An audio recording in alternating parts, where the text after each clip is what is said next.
Salam saudaraku yang dikasih Tuhan. Kali ini saya akan berbicara tentang minyak sakti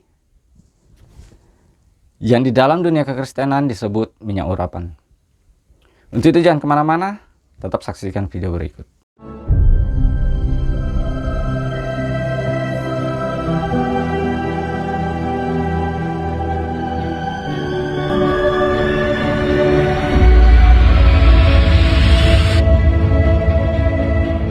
Terlalu lama saya untuk bisa membuat video bagian kedua atau part 2 tentang minyak urapan, saudara, karena saya masih bingung. Terus terang saya masih bingung apa yang harus saya sampaikan pada bagian kedua.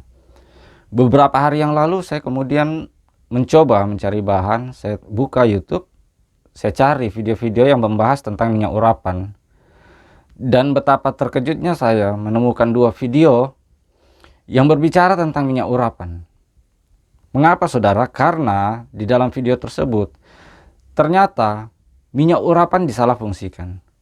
Fungsi sejati dari minyak urapan adalah pengudusan, yang artinya pengkhususan, baik itu benda, bangunan, ataupun manusia. Dan saya sudah jelaskan di dalam bagian 1 atau part 1 tentang minyak urapan, bahwa yang dikuduskan itu adalah kemah pertemuan, dan kemudian benda-benda yang ada di dalam kemah pertemuan, dan orang-orang tertentu, yaitu imam, nabi, dan raja. Bahkan minyak urapan dilarang untuk dibuat dengan jenis yang sama, dengan bahan yang sama. Dan kemudian minyak urapan dilarang untuk dipakaikan kepada orang-orang awam atau orang-orang biasa yang tidak disuruh Tuhan atau ditetapkan Tuhan. Tetapi ternyata di zaman sekarang minyak urapan justru beralih fungsi menjadi minyak sakti. Minyak sakti yang memiliki kuasa dan dipercaya mampu melindungi pemiliknya, bahkan bisa dipakai untuk rumah-rumah berhantu. Jadi bisa dikatakan bahwa minyak urapan bisa dipakai untuk mengusir setan. Atau seandainya ada orang sakit, minyak itu juga bisa digunakan. Jadi minyak yang tadinya hanya dikhususkan untuk menguduskan, baik itu bangunan, benda, ataupun manusia tertentu yang dipilih Tuhan, sekarang minyak urapan beralih fungsi menjadi sesuatu yang sangat sakti, saudara. Kenapa bisa terjadi? Karena pendeta-pendeta yang tidak memahami kitab suci, bahkan fungsi dari minyak urapan itu sendiri, mereka mengklaim mereka mampu membuat minyak biasa menjadi minyak yang memiliki kekuatan magic. Pendeta berdoa, kuasa Tuhan turun, tinggal di dalam sebuah minyak yang disebut minyak urapan. Dan orang Kristen akan membawa minyak itu sebagai perlindungan diri untuk mengusir setan, bahkan menyembuhkan orang sakit. Bisa dikatakan orang Kristen mulai punya jimat, saudara. Bahkan orang-orang yang bangkrut katanya juga bisa menggunakan minyak urapan. Walaupun saya berusaha mengimajinasikan bagaimana caranya orang bangkrut bisa pakai minyak urapan. Mungkin sama seperti penglaris, saudara. Jadi minyak urapan itu bisa menarik pelanggan. Untuk orang-orang yang mungkin tokonya sepi, saudara urapi dengan minyak urapan. Dijamin orang-orang akan banyak yang datang. Iya.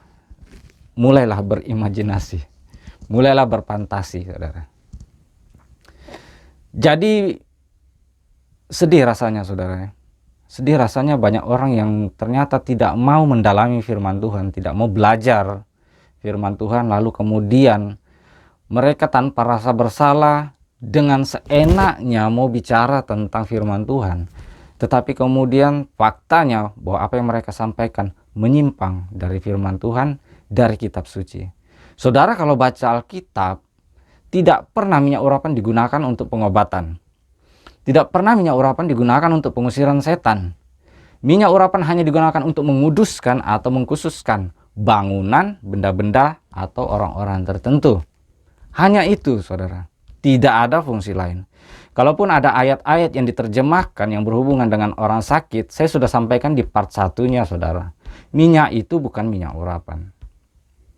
Sekarang saya kasih gambaran, saudara. Saya kasih gambaran supaya pikiran saudara terbuka. Seorang pendeta berdoa. Saudara disuruh angkat minyak, kemudian pendeta mendoakan. Apa harapan dari pendeta itu? Dan apa yang saudara harapkan? Tentu saja yang diharapkan adalah kuasa Tuhan turun dan tinggal di minyak itu. Benar tidak? Jadi kuasa Tuhan ini transit ke minyak, kemudian minyak itu bisa digunakan baik untuk jaga diri ataupun untuk menyembuhkan orang-orang sakit. Sekarang saya kasih saudara pertanyaan. Kenapa pendeta tidak berdoa supaya kuasa Tuhan turun ke dalam diri saudara? Kenapa harus ke minyak? Minyak benda mati, saudara. Anda hidup. Kenapa tidak kuasa Tuhan turun, didoakan, kuasa Tuhan turun ke dalam diri saudara, sehingga saudara kemana-mana, saudara akan dilindungi Tuhan.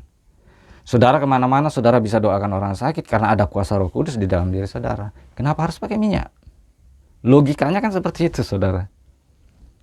Benar tidak? Jadi ini pikiran yang justru tidak bijak, saudara. Kurang bijak. Kenapa? Ya karena kuasa Tuhan disuruh transit ke benda mati. Itu sama sekali tidak masuk akal.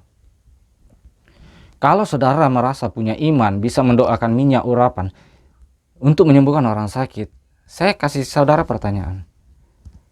Apakah doa saudara untuk orang-orang sakit itu tidak bisa menyembuhkan orang sakit? Jika saudara yakin bisa, kenapa harus pakai minyak? Kenapa kuasa Tuhan saudara suruh transit ke minyak, lalu kemudian minyak itu saudara olesi kepada orang-orang sakit? Kenapa tidak langsung? Padahal firman Tuhan berkata, Yesus sendiri berkata, tanda-tanda ini akan menyertai orang-orang percaya. Mereka akan mengusir setan-setan demi namaku, mereka akan melakukan mujizat, mereka akan meletakkan tangannya atas orang sakit dan orang itu akan sembuh. Meletakkan tangan, saudara, tidak mengolesi minyak.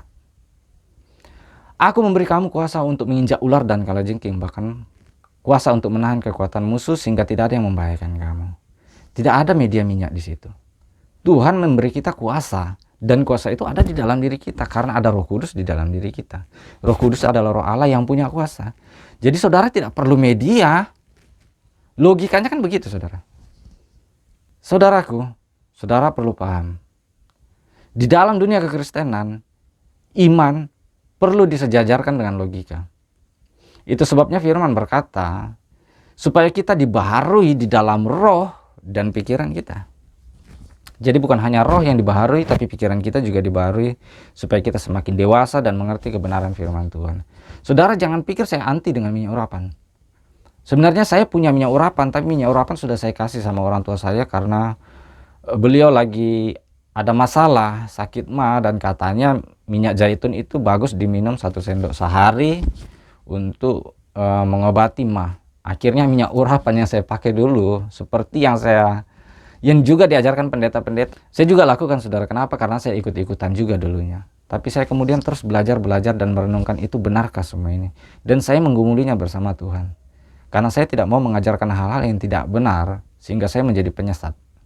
Itu menjadi beban saya di dalam pelayanan. Akhirnya saya tidak lagi mau menggunakan minyak urapan. Saya pikir untuk apa? Kecuali mungkin ada hal-hal tertentu di mana kita harus menguduskan, mungkin suatu bangunan atau benda tertentu, atau mungkin ada orang-orang tertentu. Saya pikir itu masih bisa, saudara, dan itu masih alkitabiah. Tetapi kalau untuk orang, saya sarankan lebih baik saudara harus gumuli baik-baik. Kenapa? Karena minyak urapan itu juga adalah simbol Roh Kudus. Jadi manusia hanya perlu diurapi dengan Roh Kudus, tidak perlu lagi minyak urapan. Jadi saudaraku tetap waspada, tetap belajar, dalami firman Tuhan, dan belajarlah kepada hamba-hamba Tuhan yang memang benar-benar bergumul di dalam firman Tuhan, di dalam kitab suci, di mana mereka terus mengabdikan hidupnya untuk semakin belajar mendalami firman Tuhan, sehingga mereka memberikan pengajaran-pengajaran yang benar dan sesuai dengan kitab suci. Saudara hati-hati, dinubuatkan banyak guru-guru palsu. Saudara salah memilih guru, dampaknya kepada kehidupan saudara sendiri.